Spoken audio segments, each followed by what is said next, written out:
Fala, penalistas, muito prazer, meu nome é Jonas, sou estudante de Direito pela Universidade de Fortaleza. Espero que todos vocês estejam bem. Esse é o primeiro vídeo do meu canal, do Revista Penal, e hoje iremos estudar legítima defesa.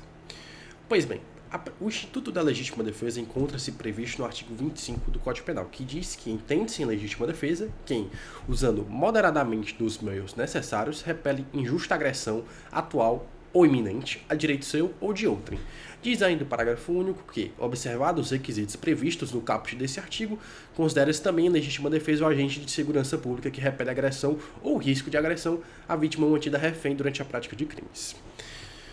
Qual é a natureza jurídica da legítima defesa? Então, nos termos do artigo 25, inciso 3 do Código Penal, a legítima defesa nada mais é do que um excludente de ilicitude. Logo, se alguém age em legítima defesa, comete um fato típico, mais ilícito, logo não constitui crime, tendo em vista que aquela estrutura analítica do crime, que crime é fato típico, ilícito e culpável. Pois bem, quais são os requisitos para que se configure efetivamente a legítima defesa? São 6 requisitos. O primeiro é que tenha uma agressão injusta ou ilícita. O segundo requisito é que essa agressão seja atual ou iminente, e que essa agressão injusta, atual ou iminente, recaia contra direito próprio ou alheio. E para você reagir contra essa agressão, você deve utilizar dos meios necessários e deve-se ainda utilizar moderadamente esses meios necessários. E por fim, deve-se ter o conhecimento da situação justificante. Então vamos estudar detalhadamente cada um desses requisitos. Primeiro requisito, agressão injusta ou ilícita. O conceito de agressão injusta nada mais é do que qualquer ação ou omissão exclusivamente humana, que seja consciente e voluntária, e ainda que exponha o perigo de lesão ou lese efetivamente o bem jurídico tutelado pelo ordenamento jurídico. E aí cabe destacar o seguinte, que a agressão injusta não necessariamente significa que aquela deve ser uma infração penal. Então, por exemplo, o furto de uso, que não é uma infração penal, mas é uma agressão injusta. E aí eu quero fazer 2 questionamentos, né? Ataque de animal configura legítima defesa ou estado de necessidade caso você venha ceifar a vida do animal. Então, temos 2 cenários. O primeiro cenário é o seguinte: você está passeando pela rua, encontra com seu desafeto, e esse seu desafeto está passeando com seu pitbull. E ele, enfurecido ao lhe ver, ele induz o cachorro a lhe atacar. E você, temendo pela sua vida, mata o cachorro.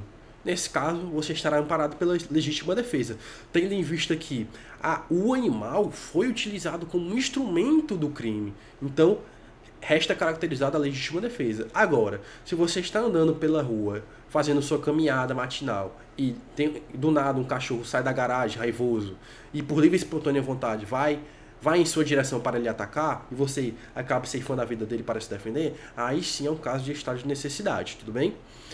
O segundo questionamento é o seguinte: a agressão inimputável configura legítima defesa ou estado de necessidade? Prevalece o entendimento doutrinário no sentido de que a legítima defesa, a agressão na legítima defesa é vista de uma visão meramente objetiva, ou seja, a agressão não verifica o subjetivismo da inimputabilidade, de alguma causa de exclusão de culpabilidade. Portanto, se você repelir uma agressão de um inimputável, estará amparado pela legítima defesa. Tem parte da doutrina que é minoritária, que entende que nesse caso opera-se o estado de necessidade. Mas é o entendimento minoritário, prevalece que é a legítima defesa. Essa agressão justa tem que ser atual ou iminente. Pois bem, o que é atual? Atual é a agressão que está presente, que está ocorrendo naquele momento. Ao passo que iminente é aquela agressão que está prestes a acontecer. Então, por exemplo, atual é quando você está sofrendo golpes de faca. Iminente é quando o indivíduo munido de uma arma diz que irá matar você em poucos segundos. Então está prestes a acontecer ali uma agressão injusta. E a legítima defesa de agressão futura, também chamada de remota, é válida? Pois bem, não é válida. A legítima defesa, ela exige que a agressão seja atual ou iminente. Iminente não é algo futuro, pois iminente está prestes a acontecer. Portanto, a agressão futura não caracteriza a legítima defesa, não é amparada pela legítima defesa. E o segundo questionamento é: legítima defesa de agressão passada ou pretérita é válida? Também não é válida, porque a agressão, como dito anteriormente, ela tem que ser atual ou iminente. Mas cabe destacar que, embora o indivíduo não seja amparado pela legítima defesa nesses casos, há, em certas circunstâncias, a ocorrência de uma diminuição de pena. Então vamos imaginar o seguinte: sua filha foi vítima de violência sexual.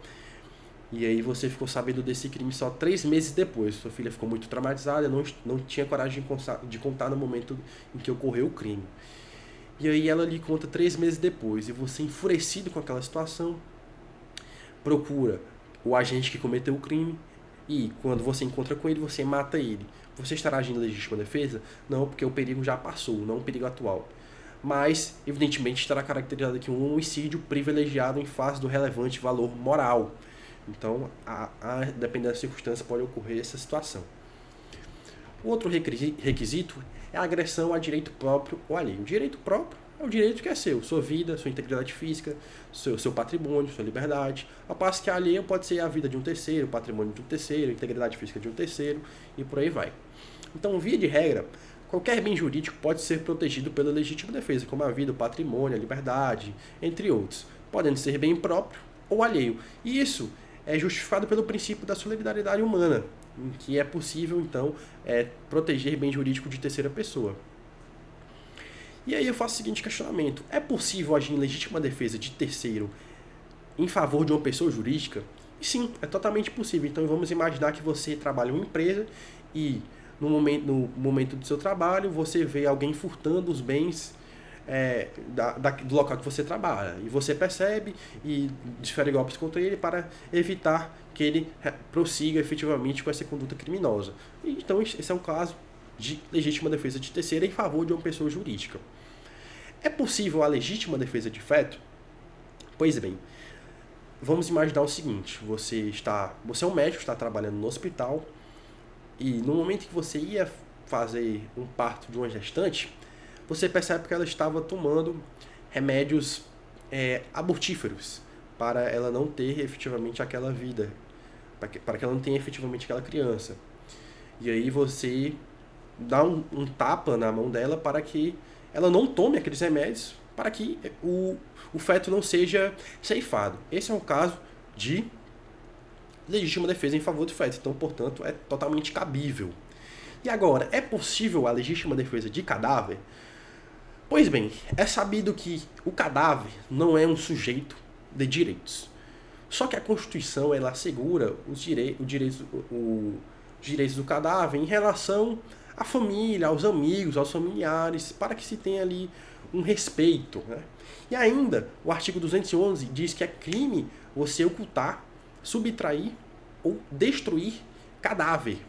Bem como o artigo 212 diz que é crime a prática de vilipêndio de cadáver. Portanto, é possível sim agir em legítima defesa de cadáver. Então vamos supor que você ia visitar, sua mãe estava enterrada e vê alguém destruindo o túmulo da sua mãe para subtrair o corpo para fins de, para, sei lá, vender, por exemplo.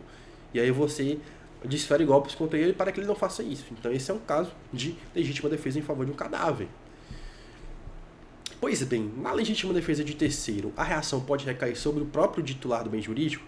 Então seria aqui uma espécie de relação de agredido e defendido? Sim, é totalmente possível. A vítima pode ser tanto ser agredida e defendida ao mesmo tempo. Vamos supor a seguinte situação: você está passando por uma ponte de madrugada e vê alguém nela que está prestes a se jogar. E aí você, com o intuito de evitar que ela faça isso, corre em direção a ela e dá um soco nela para que ela fique tonta e não se jogue. Nesse caso aqui é uma legítima defesa em que a vítima é tanto agredida e defendida, que é um caso de legítima defesa também, tudo bem? Então é possível acontecer essas situações, claro que excepcionais, né? E a legítima defesa de bem jurídico disponível? Pois bem, esse é um tema muito polêmico e muito divergente pela doutrina, pois parte dela entende que não é possível agir em legítima defesa de terceiro se o bem jurídico for disponível e ainda se não houver autorização da vítima para tanto. Bem jurídico disponível é aquele que, como o próprio nome já diz, a vítima pode dispor dele. Então, por exemplo, é o patrimônio. O patrimônio é um bem jurídico disponível, ao passo que a vida não é um bem jurídico disponível, é um bem jurídico indisponível. Inclusive, cabe destacar que nos bens jurídicos indisponíveis prevalece pacífico entendimento de que você pode agir em legítima defesa de terceiro, ainda que a vítima não venha efetivamente a consentir para tanto. Só que no que tange bem jurídico disponível, parte da doutrina entende que é necessário que a vítima dê o consentimento para que você efetivamente possa agir em legítima defesa em favor dela, nos casos de bens jurídicos disponíveis. Esse é o entendimento que prevalece, mas assim, eu ouso discordar porque na prática, vamos imaginar que você vê alguém sendo vítima de furto. Então quer dizer que você, primeiramente, teria que pedir para a vítima se você pode agir em favor dela, para que depois você, de fato, cesse a agressão injusta. Então me parece muito coerente, mas, infelizmente, esse é o entendimento que predomina. Outro requisito é a reação com os meios necessários. O que seriam meios necessários? Não há meios necessários são aqueles que o agente tem à sua disposição para repelir a agressão injusta, seja atual ou iminente, que seja a direito seu ou de outrem, no momento em que esta é praticada. E aí cabe fazer a seguinte ressalva. Meio necessário não significa necessariamente não significa necessariamente uma proporcionalidade em relação à agressão injusta. Então vamos supor que você está sendo vítima de roubo. O indivíduo está tentando ali, empregando violência contra você, para subtrair o bem seu. E o único meio disponível do seu lado é uma metralhadora. Então veja, aparentemente, uma metralhadora é muito desproporcional em relação a um roubo que está sendo, por exemplo, cometido com uma faca. Embora seja evidentemente desproporcional, aquele era o único meio necessário à sua disposição para acessar a injusta agressão. Portanto, estará caracterizado a legítima defesa, se presente também os demais requisitos que iremos estudar e que já foram vistos, né? Mas aí cabe fazer o seguinte ressalva também, né? Se o emprego do meio for desnecessário, o agente responderá pelo excesso. Então vamos supor que à sua disposição, nesse mesmo exemplo, você poderia usar uma faca, uma pistola, uma metralhadora, granada, e você opta por utilizar a metralhadora. Aí, nesse caso, evidentemente você estará incorrendo em excesso e não estará caracterizado a legítima defesa. E outra questão muito interessante, que na legítima defesa, a possibilidade de fugir não impede o reconhecimento da legítima defesa. Então, de uma maneira menos formal, você não é obrigado a ser covarde. Se você quiser enfrentar aquela agressão atual, desde que você respeite os requisitos da legítima defesa, você pode, estará caracterizada a legítima defesa. O outro requisito é que, além dos meios necessários, você deve usar moderadamente eles. Então, trata-se da utilização dos meios necessários de forma moderada para afastar a injusta agressão. Evidentemente, não há como definir um critério objetivo para dizer o que é moderado ou não. Não tem como, se eu dei 5 tiros, foi excesso ou não foi excesso. Não tem como saber, não é um critério objetivo. Mas a doutrina identifica alguns requisitos que devem ser observados para saber se o uso do emprego, se o meio necessário foi empregado de maneira moderada ou não. São eles a natureza e a gravidade da agressão, a relevância do bem ameaçado, o perfil de cada um dos envolvidos e as características dos meios empregados para a defesa. Outra questão é que a doutrina e a jurisprudência afirmaram o entendimento de que a legítima defesa exige proporcionalidade entre os bens jurídicos em conflito. E um exemplo dessa decisão do STJ está bem aqui, caso você queira analisar. E por fim, o último requisito é o conhecimento da situação justificante. Esse requisito não encontra respaldo legal, trata-se, portanto, de uma construção doutrinária jurisprudencial, e ele diz que o agente deve ter ciência de que está agindo em legítima defesa. Então vamos supor a seguinte situação. A e B são desafetos, possuem grandes desavenças. Essas desavenças ficaram tão grandes que eles decidiram, sem saber da intenção do outro, ceifar a vida de um. A ceifaria a vida de B e B ceifaria a vida de A. Só que ambos não sabiam da intenção do outro. Portanto, eles, coincidentemente, marcam de, no mesmo dia, praticar a conduta criminosa do artigo 121, matar alguém. Só que A, ele consegue atirar primeiro em B. B iria atirar 2 segundos depois em A, mas ele foi mais lento e, consequentemente, A conseguiu matar B primeiro. Nesse caso, seria uma hipótese de legítima defesa? Não. Embora no ponto de vista formal aparente ser uma legítima defesa, em verdade não é, porque o agente A não tinha a ciência de que estava agindo em legítima defesa. Portanto, ele responderá aqui pelo crime de homicídio. Tudo bem? E vamos aqui para outro tópico, né? O agente de segurança pública e refém de crime. Vamos analisar aqui a Lei 3.964 de 2019. Essa lei, que é mais conhecida como pacote anticrime, acrescentou o parágrafo único ao artigo 25 do Código Penal, que diz que, observados os requisitos previstos no caput desse artigo, considera-se também legítima defesa o agente de segurança pública que repele agressão ou risco de agressão à vítima mantida refém durante a prática de crimes.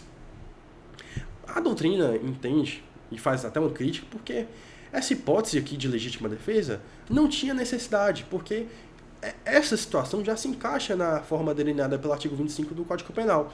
Então, não seria necessário. Mas, em verdade, o legislador quis apenas dar mais segurança aos agentes de segurança pública que agem dessa maneira, nesse contexto em específico. Pois bem, como o próprio dispositivo diz, considera-se também legítima defesa o agente de segurança pública. Logo, esse dispositivo é aplicado exclusivamente aos agentes de segurança públicas que são indicados pelo artigo 144 da Constituição Federal de 1988. E aí cabe fazer a seguinte ressalva, que os membros da Polícia Legislativa da Câmara dos Deputados e do Senado Federal não são considerados agentes de segurança pública. Então não se aplica esse dispositivo aos membros da Polícia Legislativa da Câmara dos Deputados e do Senado Federal. A seguinte alteração permitiu a divisão binária da legítima defesa do seguinte modo.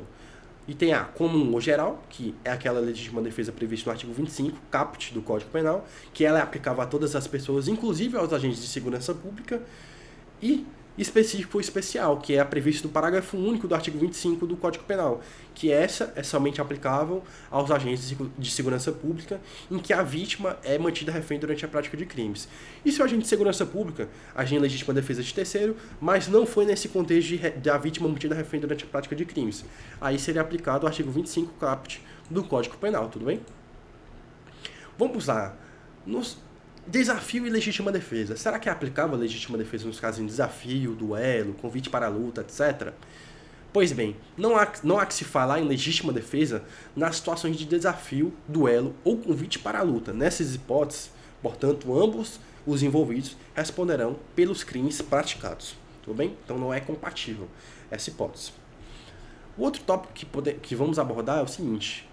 Aqui nesse tópico, em verdade, serão algumas perguntas que é feita pelos estudantes de um modo geral, que eu irei respondê-las. Então vamos estudar aqui casos fictícios para fins de análise. A primeira pergunta: o sujeito que repele injusta agressão, respeitando os limites da legítima defesa, mas utilizando arma de fogo ilícita, ou seja, sem o documento que permita a posse ou o porte, terá a legítima defesa reconhecida? Se respeitando os requisitos da legítima defesa, ele utiliza uma arma de fogo ilícita, estará sim caracterizado a legítima defesa. Notadamente, ele responderá pelo crime de porte ilegal de arma ou posse ilegal de arma, embora de fato seja compatível à legítima defesa, ainda que a arma seja oriunda de uma origem ilícita. O segundo questionamento é o seguinte: o policial que, durante o serviço, ceifa a vida de terceira pessoa que estava apontando a arma para o inocente, age em legítima defesa ou em estrito cumprimento do dever legal? Em verdade, ele age em legítima defesa de terceiro. Muitos concurseiros e estudantes, de modo geral, pensam que nesse caso aqui serão hipóteses de estrito cumprimento de dever legal. Só que o policial não tem um dever legal de matar alguém, ainda que seja para salvar a terceira pessoa. Ele tem um dever legal de efetivamente proteger a sociedade. Mas, se ele tiver que matar alguém, não estará agindo em estrito cumprimento de dever legal, mas sim legítima defesa de terceiro. Portanto, não age em estrito cumprimento de dever legal. O outro questionamento é o seguinte: o policial que, sem dolo ou culpa, causa escoriações ao indivíduo que resiste à prisão está amparado por legítima defesa ou estrito cumprimento de dever legal? Bom, nesse caso aqui, estamos diante de um caso de estrito cumprimento de dever legal. Tendo em vista que ele tem um dever legal de prender alguém, efetuar a prisão de alguém. Essas escoriações foram geradas em consequência da resistência do indivíduo que estava sendo preso. Não é algo que foi causado pelo policial. Portanto, não é legítima defesa nesse caso. Quarto, o policial pode atirar alguém que furou uma blitz? Não. Via de regra, não. Se o indivíduo apenas furou a blitz, não há a possibilidade do policial atirar em direção ao indivíduo que furou a blitz. Salvo se o indivíduo, além de furar a blitz, ele comece a disparar em direção ao policial. Aí ele poderia sim disparar e estaria amparado pela legítima defesa. 5. Se o juiz tiver dúvida quanto à aplicação ou não da legítima defesa, como ele deve proceder? No caso de dúvida acerca da aplicação das condições de licitude da legítima defesa ou não, deve prevalecer o instituto do indúbio pro réu, ou seja, a dúvida deve favorecer o réu.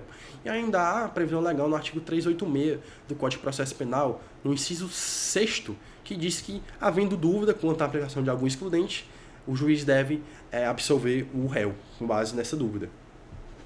E o último questionamento é o seguinte: é cabível a legítima defesa de bens jurídicos comunitários ou supraindividuais? Pois bem, bens jurídicos comunitários ou supraindividuais, eles são caracterizados por eles afetarem, quando lesados, eles afetam toda a sociedade, toda a coletividade, e não apenas um indivíduo em específico. Portanto, seriam então aqui a fé pública, a administração pública, e entre outros exemplos. Portanto, há entendimentos doutrinários de que não é cabível a legítima defesa de bens jurídicos comunitários, justamente por eles não afetarem alguém específico, mas sim toda a coletividade. Portanto, não é cabível quando estiver diante de bem jurídico comunitário ou supraindividual. Avançando, vamos analisar o seguinte questionamento: é possível alegar legítima defesa em favor do patrimônio? Pois bem, esse é um tema também bastante polêmico, com muita divergência no âmbito doutrinário. Na verdade, eu vou até aprimorar essa pergunta. É possível você matar alguém em favor do seu patrimônio e a legítima defesa ser reconhecida? Esse aí que é mais polêmico ainda, porque parte da doutrina entende que deve se fazer um juízo, parte da doutrina é jurisprudência ainda, né? Entende que deve se fazer um juízo de proporcionalidade entre o bem jurídico tutelado. Então, a vida é superior ao patrimônio, razão pela qual não é cabível a legítima defesa nos casos em que há morte do agente para salvaguardar o patrimônio. Então, quem pratica essa conduta estará incorrendo em excesso. E ainda, quem é a favor dessa situação, ou seja, de ser compatível legítima defesa do patrimônio nos casos de morte, quem é contra faz o seguinte questionamento a quem é a favor. Então, quer dizer, vamos supor que o indivíduo está passando pela alfândega com os bens acima do limite permitido. E ele passa. E o segurança percebe essa situação e atira contra esse indivíduo. Então, nesse caso aqui, seria considerado legítima defesa ou não? Aqui, em tese, estamos tratando diante de um crime de descaminho. Pois bem, evidentemente que não, e é totalmente desproporcional aqui essa reação. Mas é o seguinte: vimos que bens jurídicos comunitários ou supraindividuais não são compatíveis com a legítima defesa. E o crime de descaminho, ele é um bem jurídico comunitário ou supraindividual, pois o bem jurídico tutelado por ele é a administração pública. Então, não é porque ele tem essa natureza patrimonial que ele não é compatível com a legítima defesa. É por ele ter esse caráter de bem jurídico comunitário que não é compatível com a legítima defesa. Então, vamos imaginar o seguinte cenário: um indivíduo que é Uber, então o ganha-pão dele é utilizar aquele carro para fazer suas viagens, corridas e fazer o seu dinheiro ali suado. E ele estaciona seu carro, vai lanchar e alguém, terceira pessoa, avista o carro e, com o emprego de uma chave universal, ele subtrai para si o veículo e sai com ele. O Uber, desesperado pelo seu veículo, tendo em vista que ele é o seu meio de trabalho para ganhar o seu dinheiro, saca uma arma e dispara em direção ao veículo, ocasionando a morte do agente. Então, quer dizer que nesse caso não será possível aplicar a legítima defesa? Me parece que não. Me parece que nesse caso é coerente aplicar a legítima defesa, porque tendo em vista que um dos requisitos, como visto anteriormente, analisa-se para fins de acesso, para fins de averiguar se houve excesso ou não, é a condição pessoal dos envolvidos. Então, nesse caso, não me parece que houve excesso, mas sim respeitou-se os limites da legítima defesa. Então, eu sou a favor de ser compatível a legítima defesa quando há morte de alguém para salvaguardar o patrimônio. Por óbvio, sempre deve agir com cautela, né? É sempre uma linha muito tênue. Então, deve sempre evitar ao máximo os danos quando for defender um patrimônio. Pois bem, vamos agora ver as espécies de legítima defesa. Primeira espécie, em relação à forma de reação, ela pode ser agressiva ou ativa. que é aquela em que a reação contra a agressão injusta configura um fato previsto em lei como infração penal. Então vamos supor que você está se defendendo de um agente que está causando lesões corporais em relação a você. Nesse caso é a legítima defesa agressiva ou ativa. Defensiva ou passiva. É a legítima defesa na qual aquele que reage limita-se a impedir os atos agressivos sem praticar um fato típico.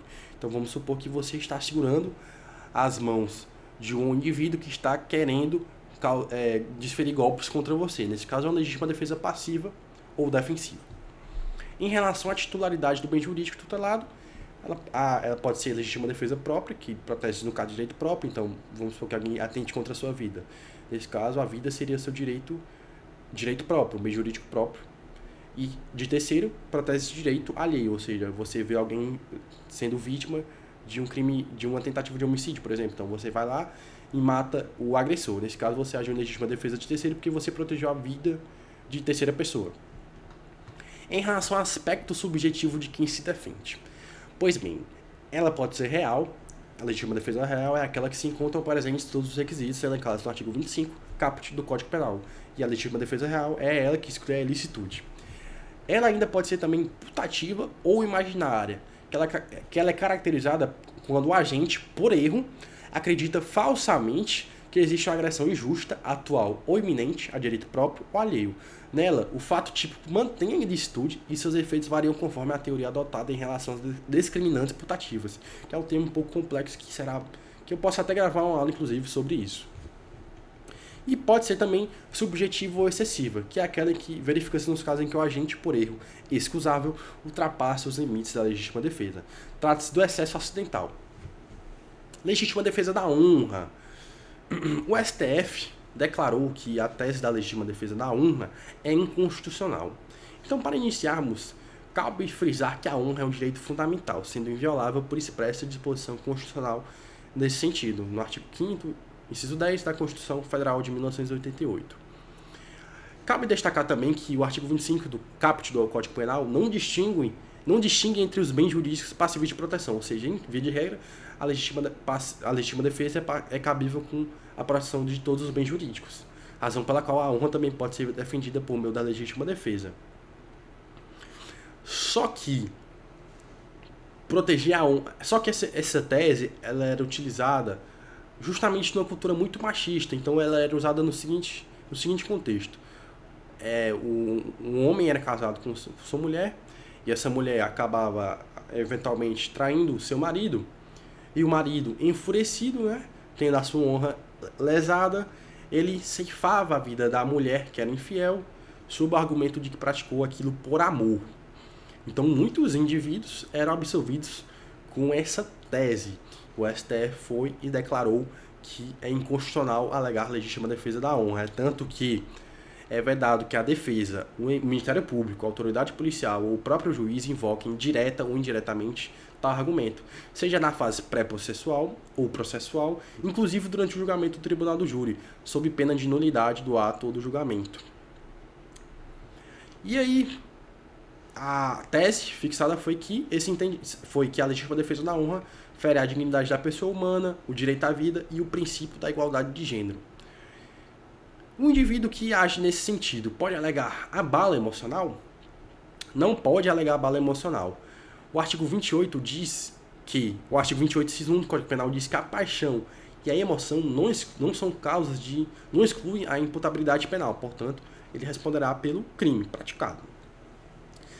Só que parte da doutrina, e minoritária nesse sentido, entende que esse entendimento do STF deve ser entendido de uma maneira restritiva, pois dá a entender que a honra é incompatível com a legítima defesa, o que não é verdade. Então vamos supor, exemplo, você está voltando do seu trabalho, entre sua residência e vê sua mulher na cama com outro, e você, enfurecido, empurra o amante e expulsa ele de casa. Aqui seria um caso, claro, de legítima defesa da honra, evidentemente.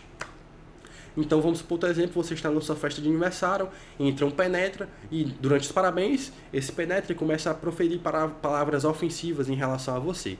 E aí você empurra ele, expulsa ele da festa, também que é um caso de legítima defesa da honra. Então ela é compatível sim, a depender da circunstância. Ela é incompatível apenas nesse caso em que o indivíduo utiliza ela para matar uma mulher infiel. Aí ela é totalmente constitucional e ela não é cabível, ela é incompatível, tudo bem? Legítima defesa presumida. Pois bem, em regra, todo fato típico presume-se ilícito. E aqui há uma divergência doutrinária, porque parte da doutrina entende que há uma inversão do ônus da prova. Ou seja, parte da doutrina entende que é papel da defesa provar a ocorrência da legítima defesa, ao passo que a outra parte entende que é papel da acusação provar a não ocorrência da legítima defesa, com fundamento no sistema acusatório adotado pelo Código de Processo Penal. Legítima defesa sucessiva. Pois bem, o que seria a legítima defesa sucessiva? Trata-se de uma modalidade de legítima defesa que ocorre quando alguém reage contra o excesso de outra pessoa que inicialmente agia em legítima defesa. Então vamos supor o seguinte: você estava sofrendo agressão injusta, atual, contra o direito seu. E você, utilizando os meios necessários, de maneira moderada, cessou a agressão. Então o indivíduo estava lhe desferindo golpes contra você. E você revidou esses golpes e conseguiu cessar a agressão. Ele se rendeu, ele disse que não ia mais, ele parou depois dos golpes que você efetuou em relação a ele. Só que você, não satisfeito, continuou desferindo golpes contra ele, mesmo após já ter cessado a agressão injusta e atual. E aí, nesse caso, você está extrapolando os limites legais, de modo que sua agressão passa a ser, embora inicialmente lícita, passa a ser ilícita, abrindo espaço para que quem estava começando a agressão inicialmente ilícita haja em legítima defesa. Então, nesse caso aqui, o agressor, inicialmente quem era agressor, passa a ser a vítima e, portanto, pode agir em legítima defesa. E aqui é muito importante destacar que não é um caso de legítima defesa contra legítima defesa. Em verdade, havia uma legítima defesa legal, só que ela se foi cessada porque foi se extrapolado os limites dela e abriu espaço para que o outro indivíduo age em legítima defesa. Aí seria então a legítima defesa contra a agressão injusta. Não é legítima defesa contra legítima defesa. Legítima defesa nas relações familiares. Aqui há duas situações que podem ocorrer. Primeiro, a agressão de pais contra filhos. Já conforme o item 1 aqui, os pais podem agredir os filhos para fins educativos, desde que de maneira moderada.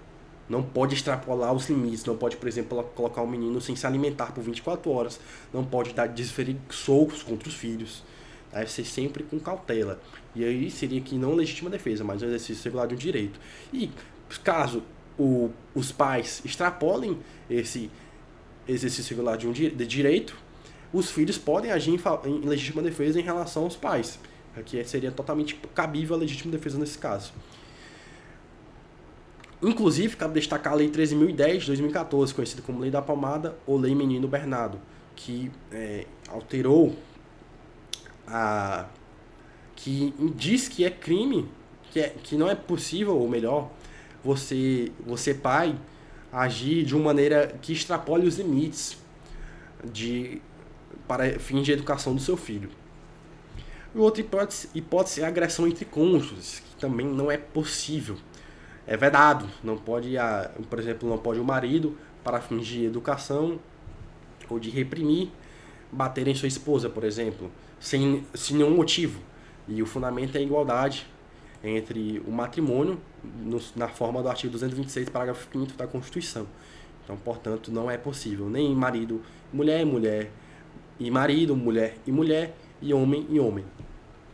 E ainda, mas depende, tá? Uma ressalva aqui é o seguinte: se de fato, por exemplo, o marido estiver cometendo agressão injusta, pode sim a esposa agir em legítima defesa em relação...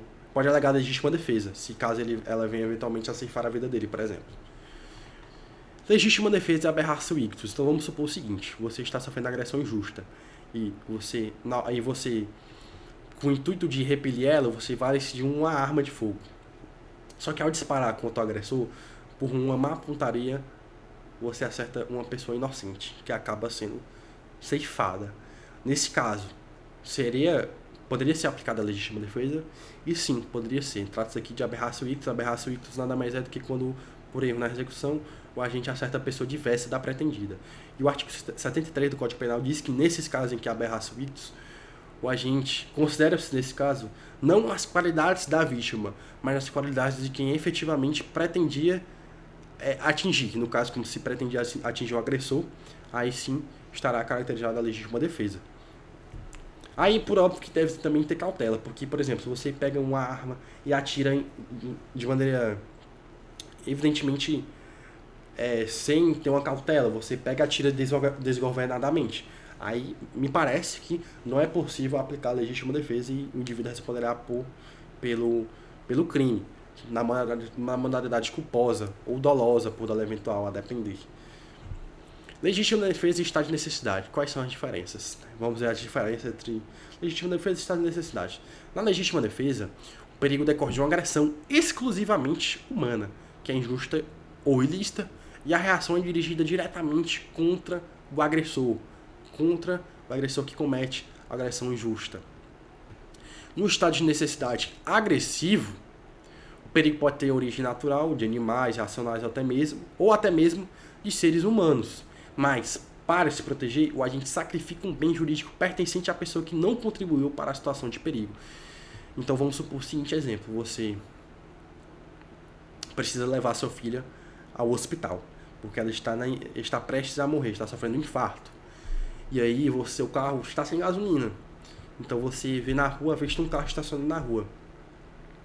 E aí você quebra a janela desse carro, entra no carro, dá a partida e utiliza esse carro para chegar ao hospital e, consequentemente, consegue salvar a vida de sua filha. Esse é o caso de estado de necessidade agressivo, porque a pessoa que não contribuiu para a situação do perigo foi lesada. No caso, o carro dela, que é o bem jurídico dela, o patrimônio, foi lesado. Já no estado de necessidade defensivo, o bem jurídico sacrificado pertence justamente àquele que deu causa à situação de perigo. Possibilidade da existência simultânea de legítima defesa e estado de necessidade. Será que é possível existir simultaneamente legítima defesa e estado de necessidade? E sim, é plenamente possível. Vamos supor o seguinte cenário: você está sendo vítima de agressão injusta, alguém está atirando, disparando contra você com ânimos na cante, ou seja, com a intenção de te matar.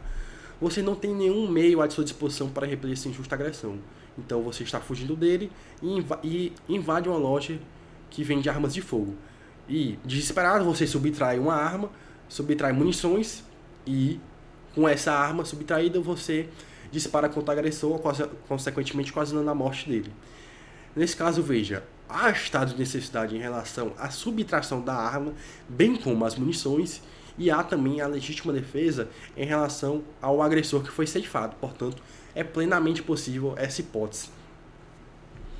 Outro tópico é o seguinte: compatibilidades da legítima defesa. Vamos ver se vamos estudar aqui algumas compatibilidades da legítima defesa. Primeiro, se é possível, na verdade, legítima defesa real contra legítima defesa putativa. E sim, é totalmente possível. Então vamos imaginar o seguinte: você está passando por um beco escuro e passando um beco escuro em que outra pessoa também está passando. Você coloca a mão no bolso para ver as horas. Só que essa terceira pessoa que estava passando junto com você pensa que você iria atentar contra a vida dela. Ela saca uma arma e dispara contra você. Só que, em verdade, você não ia fazer aquilo. Então você também saca a sua arma e aí dispara contra ela, ocasionando a morte dela. Nesse caso, o indivíduo que pensou estaria agindo em legítima defesa putativa e você estaria agindo em legítima defesa real. Porque, de fato, você estava em situação real de agressão injusta, atual, a direito seu, e você utilizou dos meios necessários de maneira moderada e você tinha também ainda o conhecimento da situação justificante. Portanto, é cabível a legítima defesa real contra a putativa. Outra compatibilidade também é a legítima defesa putativa contra a legítima defesa putativa. Nesse caso, ambos estariam falsamente acreditando que estão na hipótese de legítima defesa, mas na verdade não estão.